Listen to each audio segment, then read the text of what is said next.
he literally says, if I can make $200 a day by 10:30 to those 50 accounts, I'll be great. I'll make like $750,000 in a year. I'm like, that math is math. Yes.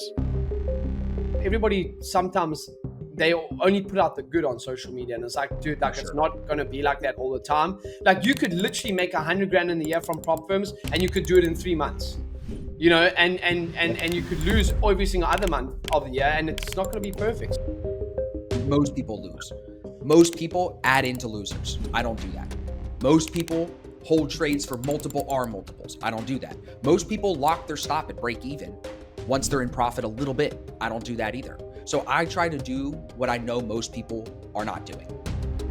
In the last dance, you know, with Michael Jordan, someone came to him. I think some coach was trying to tell Dennis Rodman like what to do and everything like that. And one of the head coach came to the like offensive coach and said, "You don't put a saddle on a Mustang."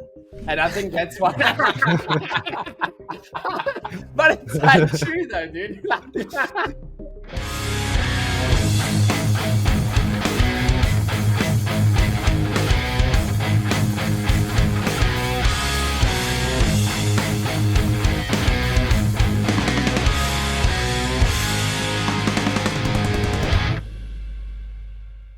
What's up, everybody? Welcome back to the podcast. Home team episode today. We got a lot to talk about, boys. $113,000 day for one of the Black Shirt Club members yesterday. We'll talk about that. US Open's going on right now. So I guess before we get into the trading stuff, let's talk sports and have some fun. Boys, it's June 12th. We're filming ahead now because James is traveling. Evan and I are moving. So we're filming ahead. Make your prediction for the US Open. Ev? Aberg. Really? Just got to go outside the box. You know, you can't, I mean, Scotty, but that's just a safe answer. If you want like a name that hasn't won yet, we'll go with him. Okay. Probably not happening. He just dropped to 8th. He's even now. Oh, wow. It's Thursday morning. Chief. Thursday morning. James, make a prediction. Give me 72 holes. Yeah, you're right. No, unlike my fellow patriot over here, I'm a proper American patriot. I'm going to go with Scotty Scheffler, not the Norwegian or Swedish guy. I'm a proper American, so I'm going to go with Scotty Scheffler. Like if that wins, it's not like, oh, wow, great call, man. It's like, yeah, why wouldn't he win? So I'm just trying to pick someone that has a rare chance of winning. So it looks cool when he does win. I'm like, you got to be like Austin. You got to be so American that you don't never short the indices. Always bullish. I'm going to go with Bryson. He's going to have a rough day today and tomorrow, but when we get to Saturday, Sunday, I think he can turn it on. I think he won last year, so you remember the taste of winning, I think, and you have that as like a fuel, right, to go after it. Some of these guys, they know how hard this course is. They're just like, dude, I hope I don't miss a fairway. And then, like, I mean, it's just so hard to predict because one guy could be in the lead and then blow up on 17. So, yeah, there's no fear of that back-to-back. That's pretty tough. If we've confirmed that I'm the proper American, yeah, because they're Austin selecting a live golfer, a non-PGA golfer. So I'm the proper American out of all of us. Okay, wait. Let's make another prediction. How much is Bryson's new contract going to be with Liv, James? 400. 400 million. 800. Depends how long it is. It depends how long it is. But if it's 800. 800. That is true. Like, how long are these things? 4 years? Yep. They offered Tiger Woods like 900 million. Yeah. So I think if he signs like a 5 year, I'd say they're going to offer him over 500. Imagine $100 million a year. NBA's not paying that. I mean, getting close. You're not even sweating half the time. Where they play, it's not even that hot. They're not even sweating. No. Yeah. They're chilling. And they play three. They play 3. Right. They play Friday, days, Saturday, not Sunday. 4. Right. They do have to travel more. Like, how it's did all Tiger across turn that down, bro? How did Tiger turn down $1 billion? Nah, he's about legacy. Nike's saying, yeah, you're fine. You don't need that. Is that really what it is? Like, you get to the point of like, I don't need another $1 billion. Well, look at it. So. I mean, like, he didn't even re-sign with Nike. He was like, stuff it, I'm going to go start my own brand. Like, I rate you get to like that level where like Tiger is, and he's like, dude, I don't need anyone to tell me what to do, when to do it. I'm just going to do my own thing. Like, he literally just started his own brand. He was like, stuff, Nike, I'm going to go do my own thing. It was 700 to 800 million, Google says, for Tiger that he turned down. Yeah. Mm-hmm. Even at his age, with his poor health, to turn that down is ridiculous, bro. That is ridiculous. Yeah. Well, I mean, like a lot of the guys, I would obviously take it, but a lot of the guys, it was like a huge. a huge move of like Rom said he wasn't going to do it, but then they wave 450 in your face. They do it. So like what Tiger has a number, just clearly wasn't $1 billion. If it was like 2, any manager would say you're taking that. Like you can't not. I mean, and Saudi's like unlimited money, so why didn't they just keep going until they got to his number? Yeah, Dana White said that they throw some of those UFC events in Saudi, and they lose money and they don't care. Traders, real quick, a pause from today's podcast to thank our first sponsor, Top One Futures. You've probably heard about them by now. Top One has been a sponsor of this show for over 2 years.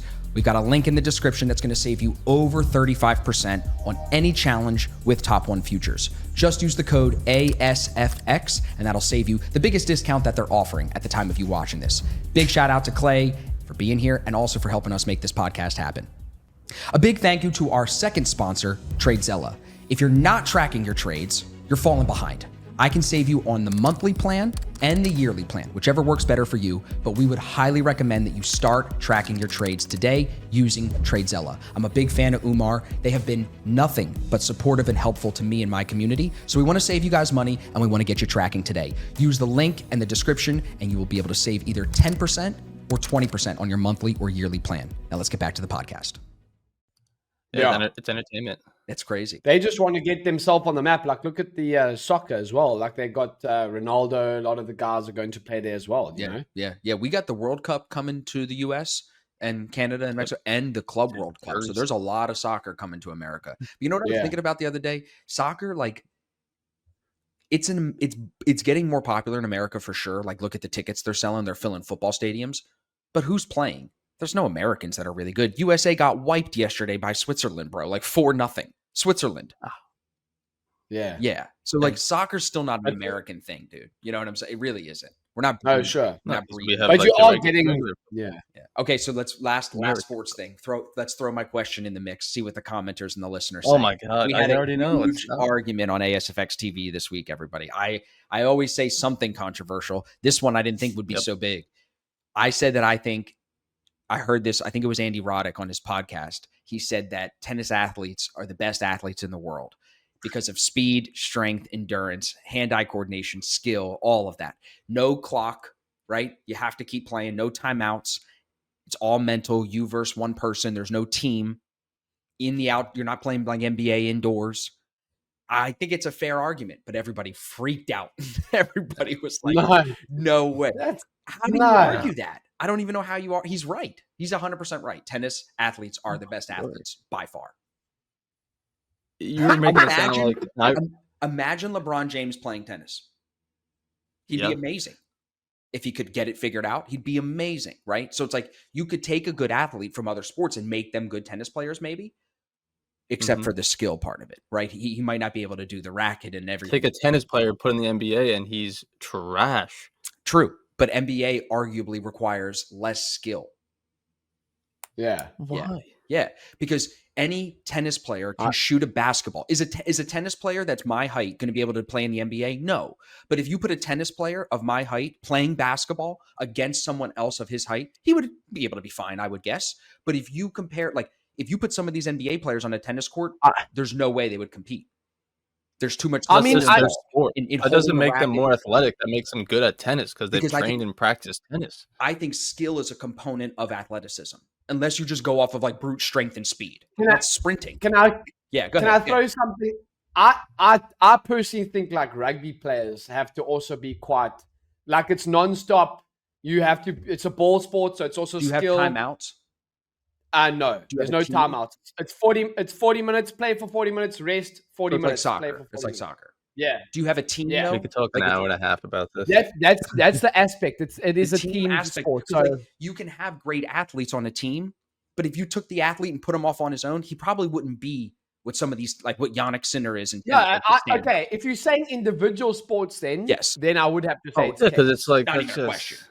It's way. I was saying tennis players has the best endurance. You're making it sound like because they play so long. It's like, okay, so they have the best cardiovascular, but like the most athletically gifted genetic freaks are on the tennis court. No, I think they're born and playing more tennis.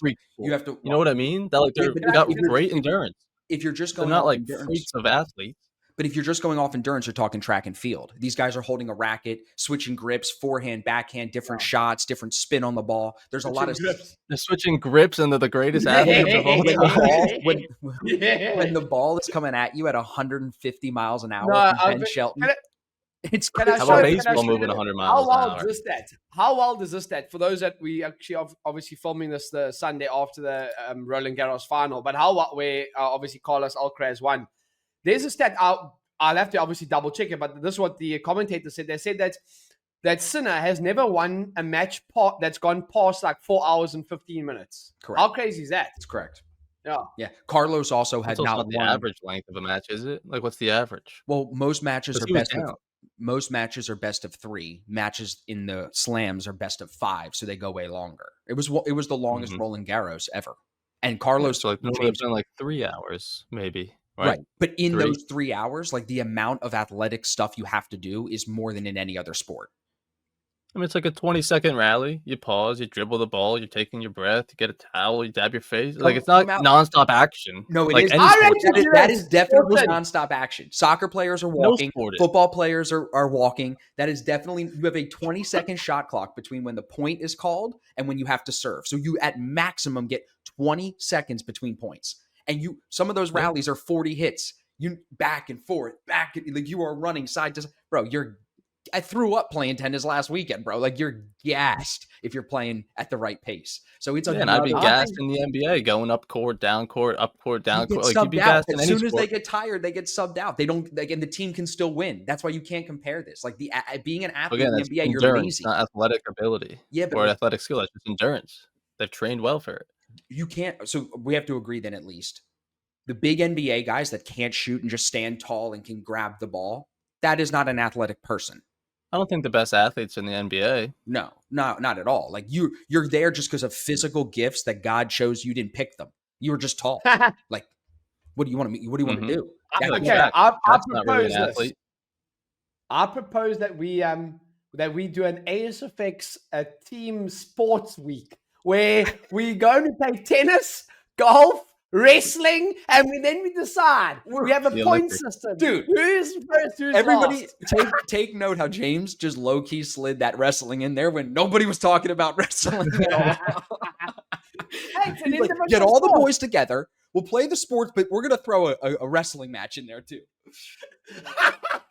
But I'm glad no one is saying golf, because the golf, that's just skill. There's no yeah, you're saying like I love golf. Athletes. I'm thinking of like, God, like, where are these like monster athletes of like, that guy's just a freak. I could train as much as I want. I'm never going to be athletic as that guy. Hockey. Like, I was just like, they're not in the tennis. Tennis players are great. Endurance, they're so hard all day. But I'm like, where you just like, oh, that guy's going places. He doesn't even need to practice. He's just gifted. He's got leaps. He's got speed. Yeah, but I think because you're thinking of it like at the level of tennis that you play at.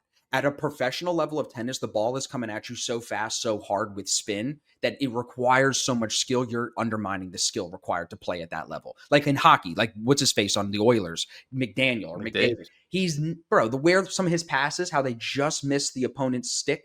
Like, it's nasty. That level of skill is what I'm talking about. Like, I would say hockey players actually are extremely athletic. You have to be in pads, skating, which is hard.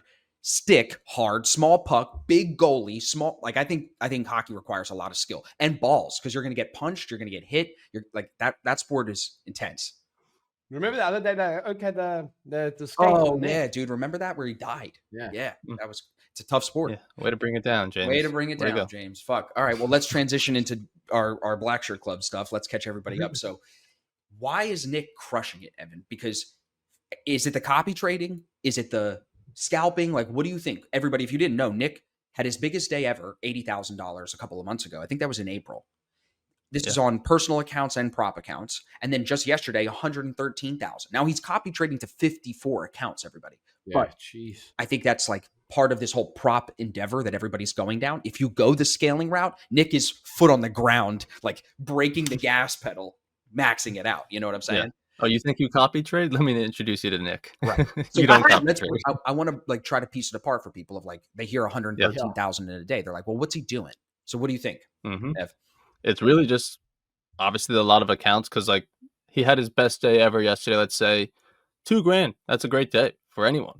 But $2,000 times 50 accounts, that's how you get the 100. So $2,000 is great. But if you're trading one account, you also made $2,000. So you're on like the same level if you want to compare the two as him. Right. But he just has more accounts. But the other thing with that is he's just very unattached to the P&L. He doesn't know how much he made until he tells me after. He just knows, obviously, if he's winning, if he's losing, because he's quick with the scalps, that he's not unaware of like, oh, I didn't know I was down that much. He knows if he's winning or if he's losing, but he's using the same contract size, same stop, just scalping it real quick. So he knows, like, yeah, I've been winning more than not. Let me go check what the damage actually was of like how many points did I get, and that's when he figures out, oh, I made 80 today, right? Because on the day he made 80,000, he's like, if I knew I was up 60, I would have probably stopped, but I just kept going, and I figured out I was up 80. So it's like he's totally detached from the P&L. It's telling me to get in here. I'm gonna get out here. I don't care if I have 1 mini on it or 5. He's just trading the chart, and then he gets the results from it because, oh, I got that copied to 5 accounts. But too many people like trade of like, I want $500, so I'm going to hold this until it's at 500, and then it might not want to go to 500, because there's a whatever in the way. Because a lot of the time it is, we're just playing off the P&L, but he's trading off of the charts, and obviously very unemotional to the P&L side of things. Yeah, well said. I think playing the chart, not the P&L, I guess, is the big takeaway. He's just not, and it's huge because like he's not emotional of like, no, look, a little bit longer. There's no greed because it's like, greedy for what? You don't even know how much you're up. So like maybe it is enough. Maybe it is enough that you would stop. Like he said, he was up 60, he probably would have stopped. Yeah, it's very interesting point. It's like the long-term game of like he's not in need of all this money. That's why he has so many accounts, because he has the funds to go invest into all those. But he also like is losing accounts as well, losing challenges, losing straight to fundings, whatever the case may be. But he's keeping track of all his expenses, knowing how many he's putting in, and literally mathing it out of like, I just need to make $200 a day across these accounts for like 2 weeks. And that's $100,000, let's say. Yeah, I think that's fine. It's like there's no rush. There's no fear of having to invest into the business to take these payouts. He just calculates it very well. And unemotional is like, isn't that the right thing to do? I'm like, yeah, you would think like you're on the right side of things. Yeah, you're thinking right. Like we should say this. He's been successful in other areas of life. He's an older guy. Like he's older than you and me. So it's like that helps. I think the age brings wisdom and patience, right? So he knows like not rush this. That definitely helps. What about, before we go into the prop firms that he's trading with, what about like strategy? What's he doing? It's just all from Futures 2.0, playing with the VWAP, trading on the right side of it. He's not looking for big moves. He's very quick with not tight stop losses, like different than what I would teach, but very quick in and out of it. And he'll be willing to get back in the trade at a different level, that it's not trying to hit home runs. Because like, rather than trying to stretch to have a 50K day, if the trade's going to give me 1 entry here at the open, I'll take 1. If it's going to give me 3 quick entries, I'll take 3. So he'll have that $113,000 day he had yesterday. And I think today in the chat, he said he made like 40, 50. It's like, yeah, it's going to fluctuate because he's, again, just trading the chart. Yesterday gave him plenty of opportunities, so he maximized and made 100. Today gave him 1 opportunity, and he still maximized on it and only made 40. Doesn't matter. Just keep on going with it every day. You're not going to find the same amount of trades every day, same amount of P&L. Just play for the month. I don't know if you guys know this, but Nick in the Black Shirt Club got an email from Apex. They want to see his strategy. They wanted an explanation. Why hasn't Nick, who's the other Nick, they're both Nick, this Nick with the 113K, why hasn't he gotten an email from Apex yet? Why do you think they haven't tried to ban him yet? I think he's just like flying under the radar of like, he hasn't taken like a $50,000 payout to an account. He's taken like 2,000 to 20 of the accounts like every other week, every month. So like he's taken 40,000 out. I don't know if I buy that. I hear you. I don't know if I buy it. What do you think, James? I don't know if he's flying under the radar. I just want to know why. Yeah, they know that money's leaving. Bro, they banned Mark same guy named Nick 20 times. We had Mark, right? They know the money's going out. They see where it's going. Yeah. They're not stupid. Yeah. Mark got 50K in payouts. 40 was in one go, and then maybe he got a little bit more after before they banned him, and he can't buy anymore. Yeah. So I'm just waiting for this to happen to Nick, right? Like, not bad luck. Yeah. I'm not. That sounded like I'm wishing bad for Nick. I'm not. I'm just like, why hasn't it happened? It's very interesting. Yeah, it is. Yeah, it's weird. He's probably well aware of it. He's like, there's so many firms out there. I don't care. Like, if that happens, there's so many. Because he's not just trading with Apex. Clearly maximized out on it. Right. He's already maxed out. He's trading with Top One, Apex. Right. He's with a bunch of firms. Everybody. That's just like if he does, okay, I maxed out on there. All right. What'd you say, James? The list is shorter of accounts he hasn't traded yet. Literally. Dude, we were on a call. I don't think there's a firm that the guy doesn't have. He's like, oh, tell me some CFD firms to get involved in. I'm like, bro, like what the hell? I think something that I must admire from him, and it's probably like we all probably need, everyone listening here should probably take his advice. He's like, dude, I'm just willing to spend money to make money. Right. So like, personally, I don't think I've ever spent more than $2,000 per month, like in 1 month on like challenges. Right. And he was like, we got on a call like end of May or so, and he was like, yeah, dude, last month I spent $7,000, and I'm like, geez, bro, that's like almost 4 times the amount that I've ever. So I guess he's making a lot of money because he's willing to outlay a lot of money. It's like that old saying, big money makes big money, small money makes more money. So fair play to him. Same thing like with the sports gambling. Like, how do you expect to take $100 to 1,000 unless you're me? You got to have 1,000 to make some leg parlay. Right. So a ping pong can't parlay. Just do a straight bet with looking to flip your money 10 times. Ping pong parlays with Austin. Yeah. So, it's I think what I would say I admire most about Nick is like, no matter what else is going on, he's always just doing his thing. I'm looking for longs. He's already in it. I'm getting out of a long. He's managing it. Like, he's always doing his own thing. He's never swayed by you or me, but he is using everything that we've put in Futures 2.0. And I think he's also not overcomplicating it. Like, he's kept it exactly the way you taught it. Trading with the VWAP, modified the stop losses a little bit to be faster for him.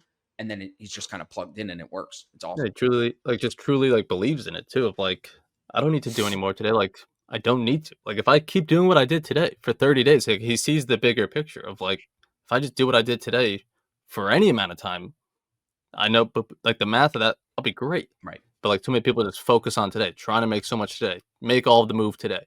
That's like, he's seeing the bigger picture of like, if I just do this every day, I'll be fine. Like, that's the recipe. I'll just follow it. Why do I need to make it more complicated? He doesn't want to trade in the afternoon. He's like, if I can make my money by 11, he literally says, if I can make $200 a day by 10:30 to the 50 accounts, I'll be great. I'll make like $750,000 in a year. I'm like, that math is math. Yes, you'll be great. So it's like, he just keeps it so simple, and really, he honestly gets confused why others overcomplicate it. I'm like, we're not all as great as you, Nick. We complicate things. It's true. It's true. Who else have you had recently take any payouts? Either of you guys in the Black Shirt Club? Troy's killing it. Troy made like 1,700 today. He went on a tear. Was that May? I think it was. Yeah, it was May. On May, he had a great run. Took a week off on vacation. Picked up right where he left off of the same setups. Green, and he wasn't awful by any means when he came into the Black Shirt Club, but he did obviously never take payouts and was struggling with like the classic flipping the buys. Long. Okay, never mind. I'm gonna go short then. Oh nope, I should have been long. So let me go back long. Just so much flipping. Now you'll see him take like 2 trades, same direction in the same day, and he's done. And so it's just, again, simplified it. Like, we really shouldn't have to flip our buys 4 times in a day. Otherwise, that day is awful. So sticking on the right side of it, trying twice at it to make back those losses, and he just stacks it. So I think once you get like a taste of that payout, Nick's in a different boat. But like for him, once he got that first payout, just literally snowballed of like more accounts, same trading, maybe a little bit bigger of a size because now he's trusting himself more and more confident. Like, it's more tangible of where he can take this thing. And again, just snowballed. But like, when it is very defeating, when you've never taken one, you want to get that first one, so you're eager and like less disciplined. But once you like realize like, oh, I kind of not figured it out, but you see that you get a taste of it. You open the door. Now you've seen you can run through. Yeah. Now you can like, oh, I know it's not as complicated, or I don't need to do all these crazy things like I thought I did to have to get these payouts. To get it this last month, I just took like 1 to 2 trades a day.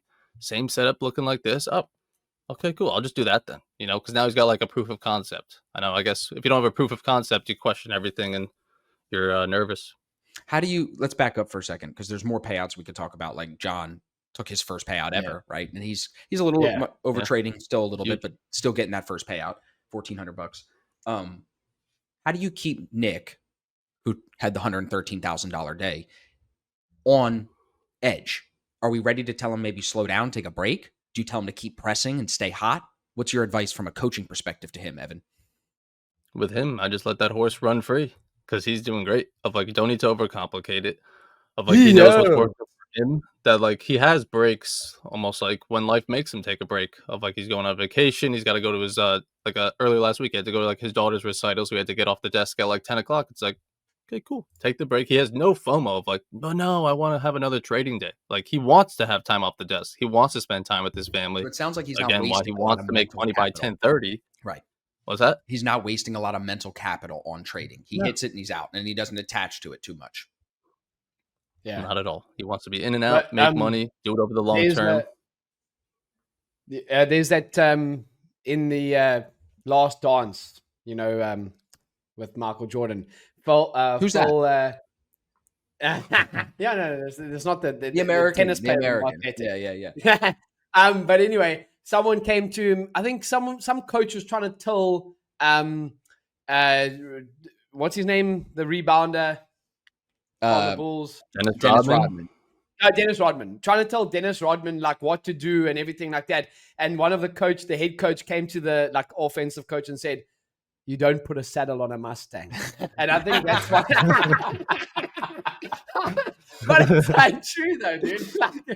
That's a very good example, that's James. True. Very good, buddy. Good job. That was good. That's exactly how I would describe Nick. Nick is a fucking Mustang, bro. The shit he said in the chat, the P&Ls, the 80K, 100K. That dude's a Mustang, bro. You cannot put a saddle on a Mustang. You don't put a saddle on a Mustang. Yeah, absolutely right, bro. It's not about like getting on here like, oh, you could have exited a little bit better there. You could have had a. It's like no. Leave the strategy out of it. Keep his mind sharp. Keep his expectations in check, and make sure that he's always like on the right track of like he's feeling good and approaching the markets well.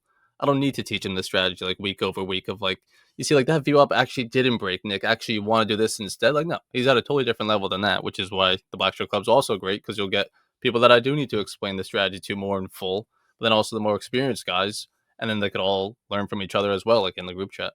I'll probably send Jay some photos to put in this episode because there'll be people I'm sure that are like, you guys are just making up these numbers. So Ev, make sure you send me some pictures of Nick. I'm looking at John too. Let's talk about him for a second. $1,400 payout, first payout for him. You were working with him for a while, James. He trades a lot. So what do you think led to his payout? Was it continuing to trade a lot? Was it cut the trades? Like what worked with him? Honestly, for him, it was, I mean, he was trading a lot when he first came into the Blackstroke Club. He was probably taking around 40 trades a day. I'm not even like pre-market. So just pre-market. No, John, I think in terms of like that, he was also trying to copy trade all of his accounts. So when he messed up, he would blow all of the accounts. And I was like, dude, let's just focus on like one account rather, because not to be like, as I said, not to be disrespectful, he's not on the same level as a Nick Jocelyn. Like, where Nick can have the confidence to copy all of his accounts or like at least, 40 and 30, whatever it is.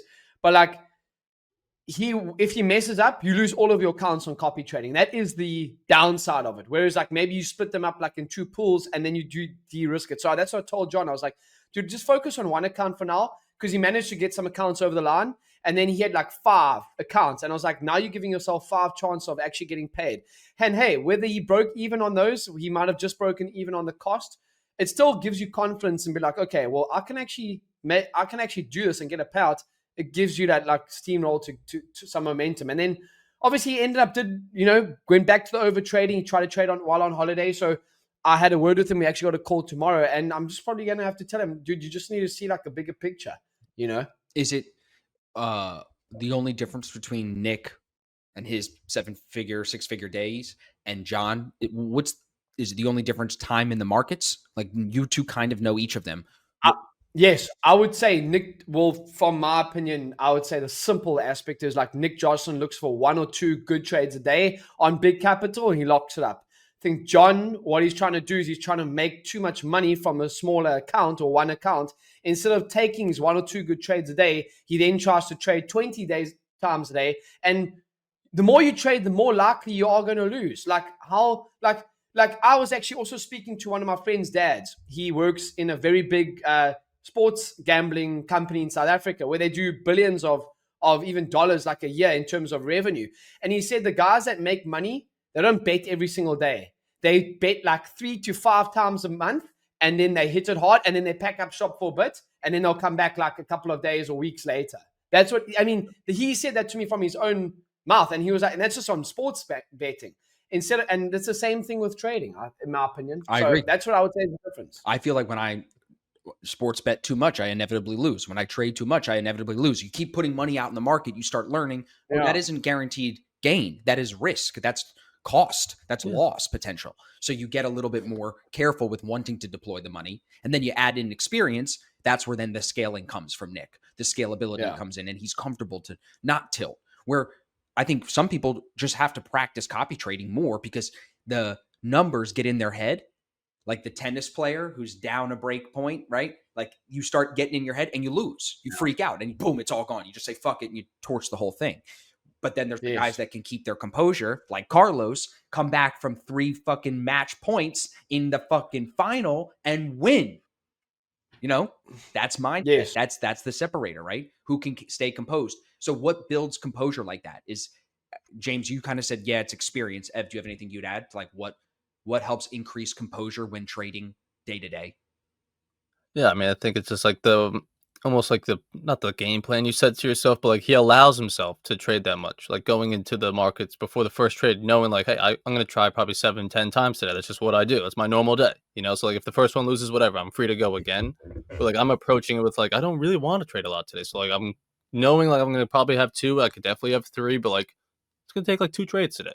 So like when the first one presents, I don't necessarily love it. I don't need it then because like I'm not looking to take every idea, but I'm trying to catch all of every move, and you're allowing yourself to like mentally do that. Then yeah, I'll try it here. I'll try it again. I'll try it again.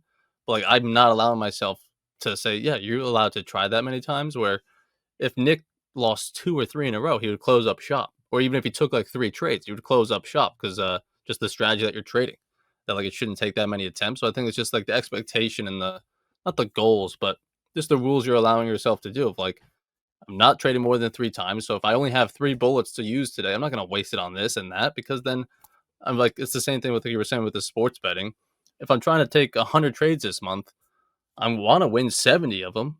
But if I only take 10, can I win 7 out of 10? Yeah, probably. But if I take 100, it's going to be tough to win 70 of those things. So like the more I trade, the more it's just going to be tough to win a lot and take payouts. So it's about selectivity.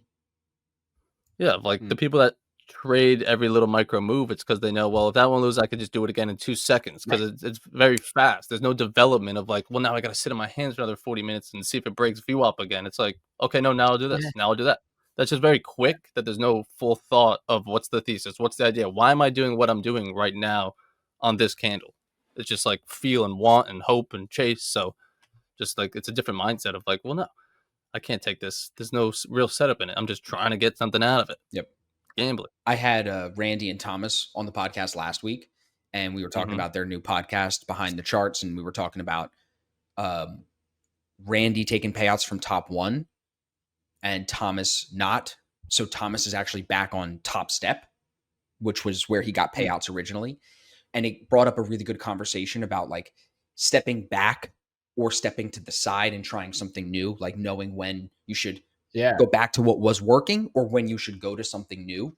I feel like depending on where you are in the journey too, like just time on the charts, John in this conversation maybe has more questions of like, is this the right strategy for me? Is this the right way I should be trading? Where Nick just has so much more confidence. I think that extra level of confidence makes it easier to be selective because you're not rushing it as much. I often feel like when I see people trading too much, they're just rushing it. They're trying to make the market move right now rather than just letting the trades come to them. Yep. Yeah. It's almost like you haven't gotten like the reward from doing the other way. So you're just going to keep trying it your way. Yep. Where it's like if you just put your head down and tried it this way and it worked for you, you'd probably believe in it more and want to follow it rather than what you're doing now. Yeah. Like you'd be less stubborn to be like, no, this is the way. I just want it to be this way. If you saw success the other way, you'd say, yeah, I'll stick to this. Thank you. So you got to get there first, I guess.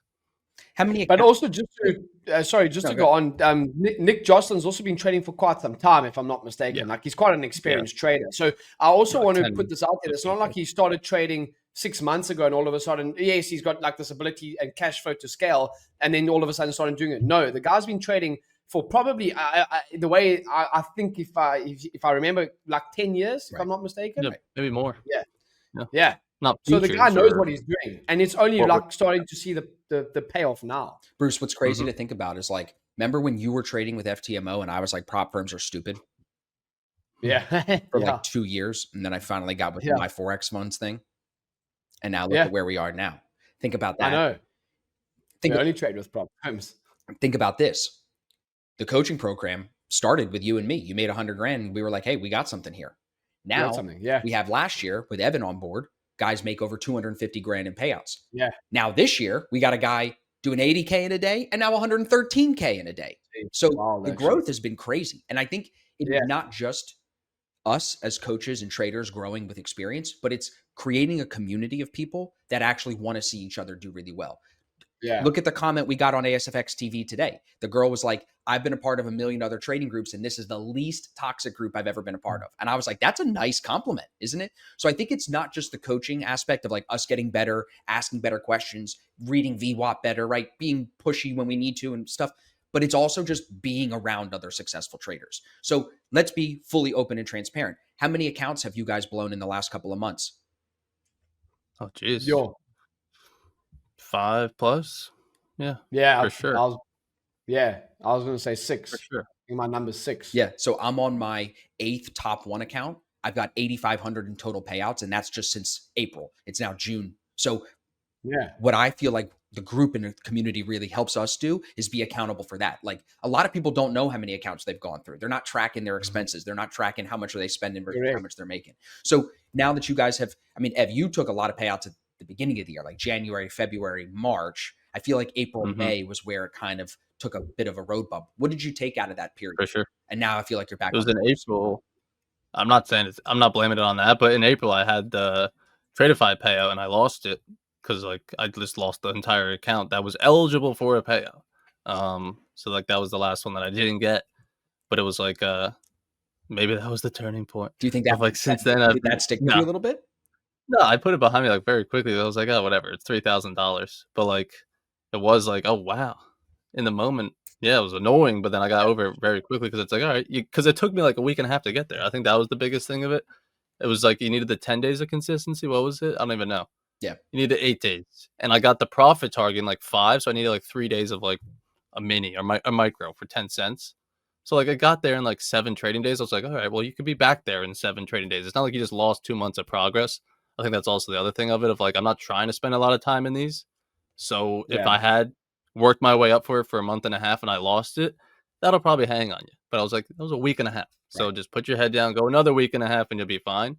So I think just that goes back to like the longevity of it. It's like, as long as you're not wasting time and you're not holding yourself back, which is what I probably was doing in May, it really doesn't take that much time to get back to where you are now or where you were, right? It's just discipline for a week and a half, 2 weeks. What does that mean though? Holding yourself back. What do you mean?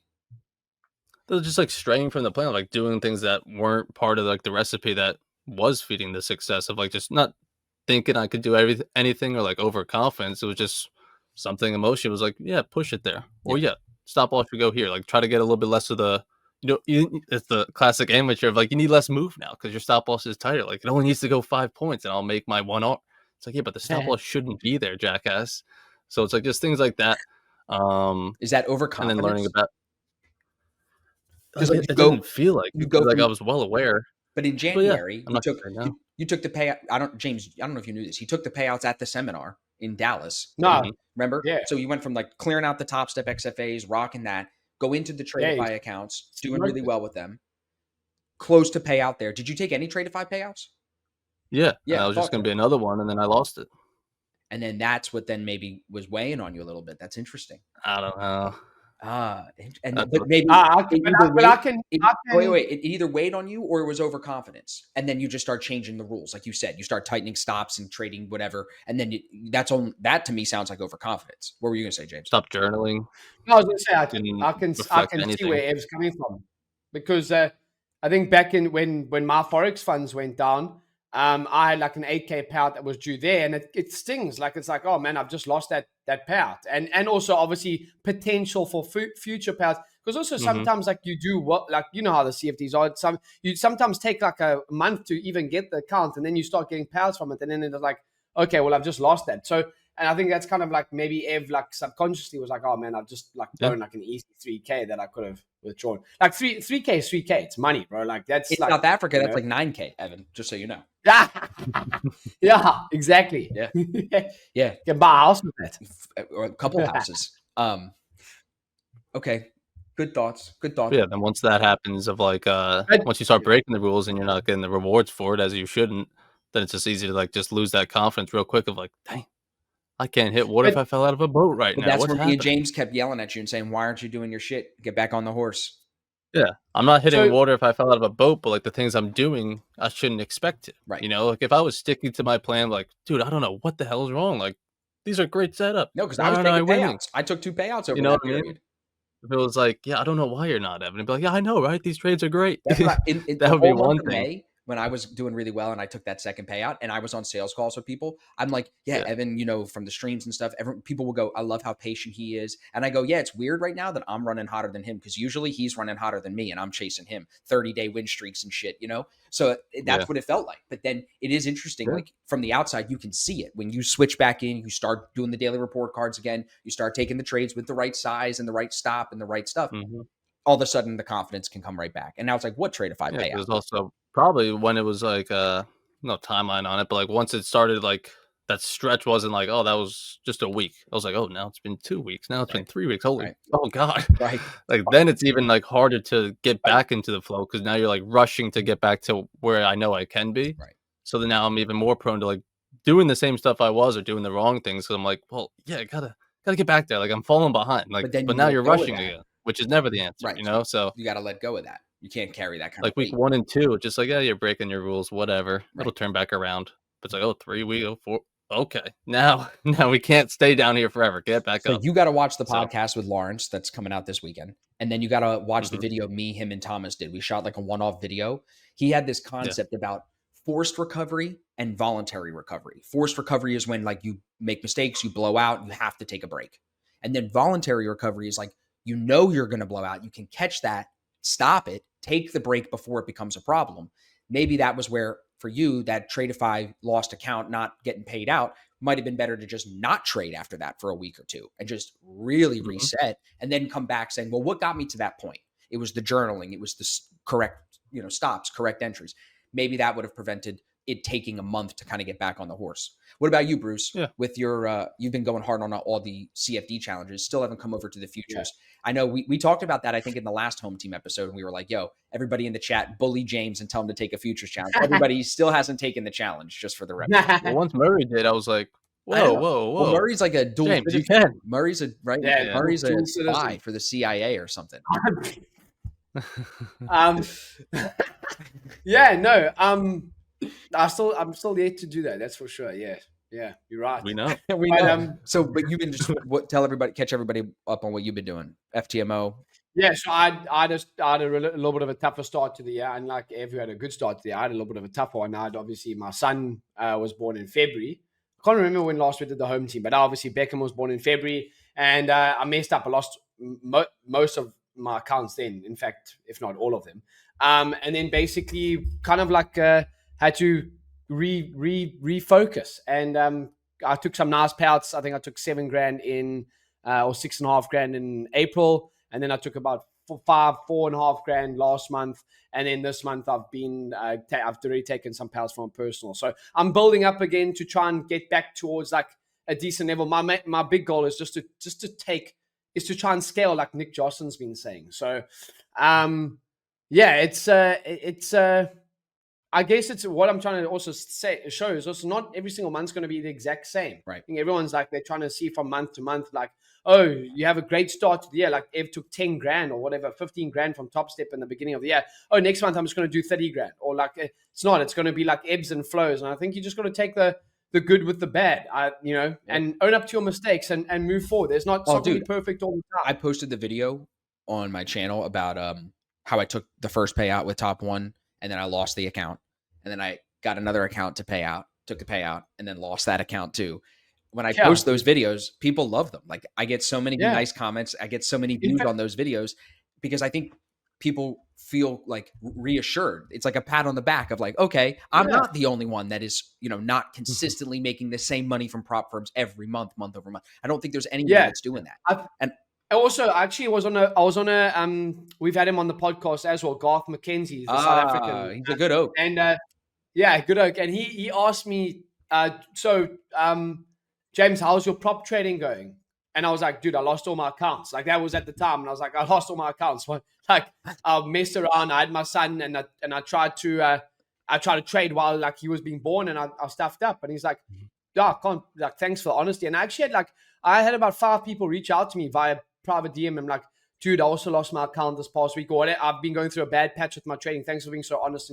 Because I think also like everybody sometimes they only put out the good on social media. And it's like, dude, like it's not going to be like that all the time. Like you could literally make $100,000 in the year from prop firms and you could do it in 3 months, and you could lose every single other month of the year and it's not going to be perfect. So I think that's just what we try and show at least on our streams on ASFX TV and via our social medias. But that's literally it. Let's turn it to you a little bit though. You've been on a little bit of a heater the last 2 months. I'm always hot, bro. What do you mean? It must be because of the tennis practice. He's the most athletic man.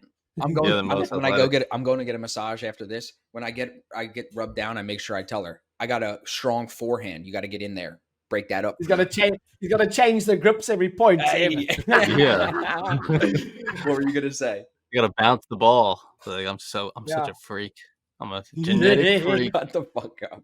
These people don't even know. They don't even know how hard I'm about to spike this thing. Yeah. What were you gonna say, Bruce? No, I was going to say you've been trading quite well. So what's been working for you in this in the last like month and a bit that you've been running quite nicely? I think it was good with Tradeify before Top One launched because I had taken 2 payouts I think from Tradeify, and then Top One launched in April, so I started just trading Top One in April, and I lost 2 accounts quickly in the first 2 weeks, and then I took the first payout at the end of April. That was $5,000, and then they added a payout cap. So then I took a $3,500 payout at the end of May, and I've traded really well from basically middle of April until now, middle of June, scalping. And I'm also doing some pre-market stuff with, some decent position sizes if I have time to get to the desk. So I'm like hitting overnight VWAP for retests and stuff like that, but I'll put some decent size on there. And you don't need a big move. So it'll actually pay pretty nice. There's been a couple of days where I get to stream with Evan and I'm like, I don't really want to trade these accounts anymore. So I'll trade a different account or something like that. So, but now I'm on pace right now to take another 7,500 out, but there's a 90-10 profit split on this payout now because of the new payout split rules. I'm waiting for my call to live account. I would love to trade a live account for Top One and show everybody how that's done, show everybody how I could take daily payouts, control the risk, not have to throw even a mini, bro. They can give me 10 grand in a live account. I'll trade it with some micros. I'll show people what's up. You know what I'm saying? The same way I would trade my own 10 grand. So, but to answer your question specifically, it's scalping for sure.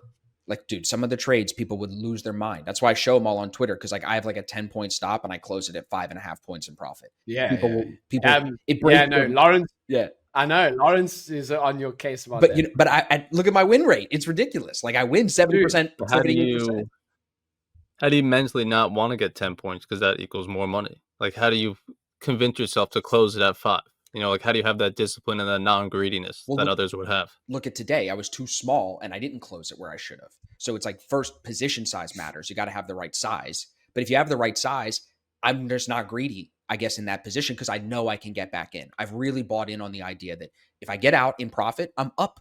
I actually did my job for the day. Now I can get back in half size, make a little bit more and still be in the trade if I want to. I can do anything, but at least I've realized the gains. And then you just look at how many I am doing a good amount of markups. You look at all the markups I've done, I believe strongly the market does not move in a straight line. So even if it's ripping, the fact that it's ripping is more of a reason for me to get out. And that's why some of my exits look amazing because I get out when it's at full momentum and that's when people are adding in. And I'm like, give me that. And then that's sometimes like yesterday I had the top.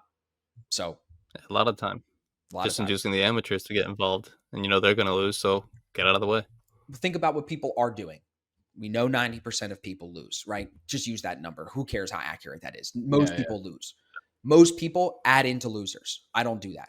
Most people hold trades for multiple R multiples. I don't do that. Most people lock their stop at break even once they're in profit a little bit. I don't do that either. So I try to do what I know most people are not doing. Yeah. I like that. Yeah. I think it's just like knowing, like, obviously the confidence and the ability, but like just not needing to squeeze every move for every last point it has. Like, I know you never think you're gonna catch the whole move anyways, but like, you don't even care about, well, I could make a little bit more though. I know it's not gonna be all of it, but I could maybe make more. You're still not even concerned about that. Because obviously a lot of people want to catch the full move, but even if you get that out of your mind, they still want more of this move, because it's winning. Why not? It's already telling me I'm right. Let me try to stretch it even more. I get that. But you're just I like, think no, if I could squeeze this here, I could do this again and again and again. Right. Those base hits are going to add up. For sure. And You're that's where, not trying to just play for today. I was going to say, sharing it on social media and like streaming every day, updating people. Like I stream it with you every morning. So like every day they see the trades I took the day before. So that type of accountability really makes a difference. I am way less tilty than I used to. Like when I blow an account, I showed the 2 trades. I was too heavy. Boom, it's gone. I keep it moving. Like because I'm less tilty and because I'm not trying to hide my losses, I think that makes me less greedy in the trades. So I just want to stack the green because I know when I post the calendar on TradeZella and I show the stacking of the green trades, it really motivates people. And like it motivates me to keep doing it. So I think using social media the right way to share the journey actually helps me. That's why, like, look, we had Krista on stream, Fit Mom Trader, right? She was on this week. I liked seeing all these other people start their streaming. Luna's coming on the podcast. Luna was at the seminar. He's streaming now. So like, I like that we're encouraging more and more people to stream because it will make them trade better. Even Randy said it to me. Once you get it figured out about like not being nervous in front of people when you're streaming and trading, it definitely makes you trade better, I think. Yeah, it has to. Yeah, it has to. It was funny yesterday on my call with Moy from the BSC. Yeah. It wasn't streaming, but he recorded himself trading and then showed it to his family and like seen like, hey, what do you see? He's like, you look nervous. It's like that's what they said. He's like by himself, and he's like, yeah, I'm like so antsy and like fidgety, like while the trades develop like that. I'm like, well, yeah, you don't want to lose. You're scared. You're not confident in it. And it's like good to like see it from the outside because you don't know what you look like. But his family, who doesn't trade, was like, yeah, you look scared. Yeah, that's good. I mean, it's an interesting. Like, you also get a reflection of that of like you didn't seem very confident in that, or you seem very poised in that. You're able to walk away from the desk because you're just letting it play out. Right. And you just get to see like, yeah, how am I actually maneuvering these markets when other people are unbiasedly are watching me? 100%. Even look at I'm looking at his payout right now. He took a payout from Alpha Trader 2,800 at the beginning of May when he was a couple weeks in. Some firm. Yeah. I don't even know who Alpha Capital is. That's what it's called, Alpha Trader, Alpha Capital. It's CFD, I believe. It is CFD. Yeah. But that's interesting that he's nervous. I think that's where our streams on ASFX TV should really help people because like when I'm sitting in the trade and it's going sideways, I hope that I think it definitely does. They then see like, okay, this is what trading is like. Like I should just sit here. I did not get any new information yet. This is what I'm supposed to be doing, you know? Yeah. Lack of confidence of not wanting to lose of like, I don't know if I should be in this move. So like the fact that it's not moving in my favor yet, like I'm questioning everything now because I don't know if I should be in it. But no, I should be in this trade. I know I like this stop. I don't care what the price action is doing for now. I have to hold through it. It's just a different approach. But yeah, if you're like, I don't know if this is a good setup, then the first sign of danger, you're going to freak out because you're like, well, I don't know. What does that mean? What does this mean? So like having the confidence of what you're in and then also not fearing the outcome of it because it's like, I did what I was supposed to. So now I could do what it wants. Even think about like how when we see some of the new guys, I think John is maybe guilty of this a little bit. Some of the guys in the group, they want the trade to move for them as soon as they get into it. Yeah. Not usually going to happen. Yeah. Sometimes it happens. It's happened to me a couple of times in the last 2 weeks, but sometimes it doesn't happen. Most of the time it does not happen. You're playing a price. You're not trying to time the market. And that's what I think a lot of our guys are starting to come to the realization of like, indicators don't make me profitable. Price makes me profitable. Think about it. At the end of the day, the P&L doesn't say VWAP made this trade. It says you bought it at this price and sold it at this price. Price is what actually makes the trades profitable, not the indicators. So now that everyone in the group is starting to look at, hey, we're trading from 60-30 to 60-40 or whatever it may be, right? When people start thinking in that way, they get better at holding those trades. And I think that's where the fidgetiness starts to calm down. But it helps to watch us on stream because then we're just sitting there talking shit about tennis, you know? Yeah. That does help. So our last home team episode was November. So everybody, if you're listening all the way through to the end here, comment below and tell us if you want more home team episodes because we can do them more often. I just interview other people. You're right though. No shot. You missed one. I interviewed you in February and that came out on March 1st. And then you've been involved in the panels recently. You're always involved. Yeah. But I think you were gonna have a home team, and then James. Oh no! I see it. I'm sorry. Home team was 162. We did 152 and then 162. And this episode, I mean, there's no November. Yeah, that was in January, so it was right before Beckham was born. And then this this is 186. So we're like 30 episodes different now. 30 weeks apart. Jeez. Oh. Yeah. Beckham's getting big. Leo's getting big. Time's flying. Hey, dude. So rest of the year, what do you want to do, boys? Like, everybody wants us to do a meetup in Europe, in London or something. I don't know, man. Like, it's just a lot of work. I could just get on a plane and we could go drink. Like, I don't want to plan a whole. Yeah, if I'm going to Europe, I'm relaxing. Yeah, like let's just do a fucking boys trip and go hang out and play some golf and drink and hang out. All right, that's all right. That 100. Bruce, I think we should do it, bro. What's a good time to play golf in London in the UK? We'll probably around this time because it's summer now. So we'd want to go March would not be a good idea, right? I think you guys should come to South Africa. I'd love to. So I was watching Lost LeBlanc. You know him on YouTube? You seen his stuff? He's pretty famous. My wife, his name is Christian. He's a videographer guy. He's in South Africa. That guy. Yeah, I know that guy. He speaks Spanish. Yeah, I think so. Yeah, I know that. He's there with his wife, and they were posting, or his girlfriend. They were posting some videos, and you can ball. I'm bro. If we go there, we ball out, bro, for sure. Yeah.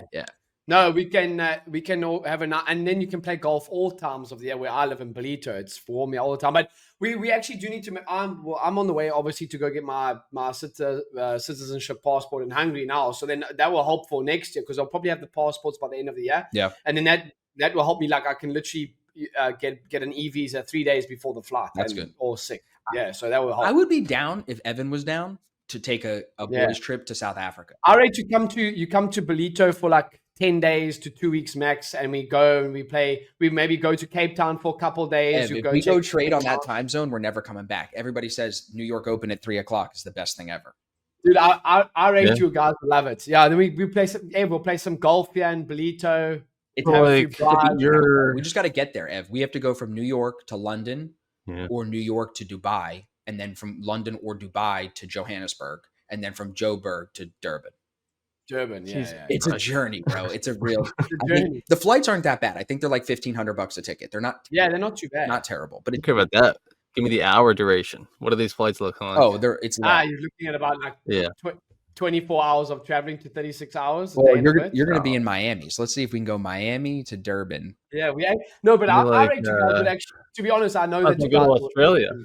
Go to Australia at that point. It's 1 day, bro. It says for travel time. 1 day, 30 hours. Qatar Airways. So you go from Miami to Doha, and then, I don't know what Maputo. Where's Maputo, James? No, you wouldn't go to Maputo. That's in Mozambique, bro. Yeah, that's this one that has that going there. This one's one stop from Miami, bro. You go to Dubai. Yeah, Miami to Dubai. Dubai, Joburg. Yeah.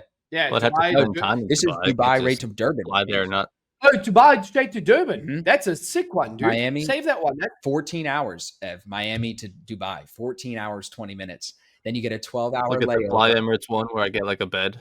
Yeah. I mean, 10 grand. You're trading well now, so you should be able to afford the bed. And then, well, if I'm flying to Dubai for 14 hours, I'm staying there for a couple of days. Yeah. To see it. No, but Dubai. I don't know. Seriously, I think that you guys would. Could you imagine Evan in the turban outfit thing, bro? Whatever they call it, dude. Could you imagine, dude? That would be the craziest Instagram picture ever. And then after the 12 hours in Dubai to where James lives is only 8 hours. It's not awful. Yeah, it's not too bad. It's not awful. Oh, no. Golly. All my friends go to Bali, bro. But then we go to Cape Town. Yeah. Jesus Christ. We go to Cape Town. We want to go to Cape Town. We want to get jumped in Cape Town. No, Cape Town's sick. Okay. But Cape Town, then you browse golf in Belito. All right, it'll be cool, bro. Yeah, so you can get there with one stop, James. That's not bad. Yeah, you can. To Dubai, I thought so. Because there is a flight straight from Dubai to Durban. Where's Tambo International Airport? Joburg. So you can go from Newark to Joburg, 15 hours. And then Joburg to James is an hour. So you could do that, too, from New York. Just do one. I need a bed. That one would be. I need a bed. That's actually better, isn't it, James? Because then you just do one. Yeah, well, that's only 16 hours. Because then you fly out direct to Joburg to Durban. Right, and that's only an hour flight. Yeah, I'll pick you up in my goat cart. You know, there's no dude, James has a fucking Maybach, bro, in South Africa. I know it. In my lion, keeps it on my lion. My pet lion, dude. Yeah, I feel like we need to do this. Maybe our audience will help us plan something. I'm not planning a golf trip for like a bunch of people. We could go golfing for one foursome. Like, no, we'll go golfing. Yeah. I can't plan that for everyone. I'm not a fucking event planner. No. But I don't know. People want to do a meetup in Europe, and I think we could all go to Europe and have some fun. And it's half the distance, Ev, so we could meet there, you know. And I'm sure if Austin's paying for the hotels, James will fly and Evan will fly. So we might maybe go do that. I think it would just be fun. Like, let's just go trade from Europe for a week or two and hang. You went during like December when it's cold and raining. No. I'm thinking like after I move, last time you went, and after you move, right? Like, I'm gonna need an adventure because I'm itching for an next adventure. spring. Yeah, so I'm thinking in the spring we go back to Europe. Almost like a year. I'll bring the kid. I'll bring the wife and the kid. Right? We'll all go. Just bring everybody. Just fucking vibe out for a little bit. You know where it's really cheap to go in that time of year because it's not summer. We go to Greece and stay in a nice hotel for not too expensive. Yeah, it is nice. Yeah, I'd go there. If we can get Wi-Fi, we are straight. We're fine. Yeah. That's literally it. You know, that's literally it. But dude, I think that time zone is the best for trading. Mark was just in Italy, Mark Ross, and he was telling me, he was like, family comes back after lunch, takes a little nap. I go downstairs, get a coffee, trade from the I'm like, I remember, bro, you're making me hard thinking about it. I'm like, it's amazing, bro. It's such a good lifestyle because you don't have to wake up and stress what's happening in America. It doesn't matter. They ain't up yet.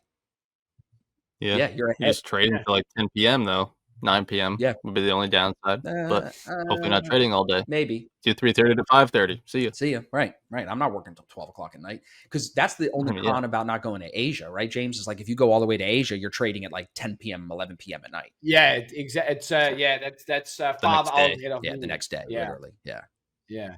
Like Saturday morning, we're trading the New York Open. Dude, I definitely will come to South Africa at one point, James. It's not even a question. No, as soon maybe depends if I have another kid or not, bro. But like when Leo's a little older, like you'll see by the time the transformation from 1 to 2 is crazy, bro. He's full sentences now, bossy as shit. Like he could go wherever we need him to go now because he listens. It's just a matter of is he going to listen or not? Like he hears you, you know what I'm saying? So in the next year or so, I would definitely feel comfortable to bring him and we could do more. No, for sure. You guys, you're gonna enjoy it. I promise you. Yeah. All right. Home team wrap. We got other calls for the day anyway. So thanks, boys. Good catching up. Everybody, listeners, we appreciate you. Make sure you subscribe. I'll put the links for the boys down below. Catch us on ASFX TV all week long. If you listen this far in, you're a real one. We appreciate you. So thank you. Thanks, boys. Yes, sir.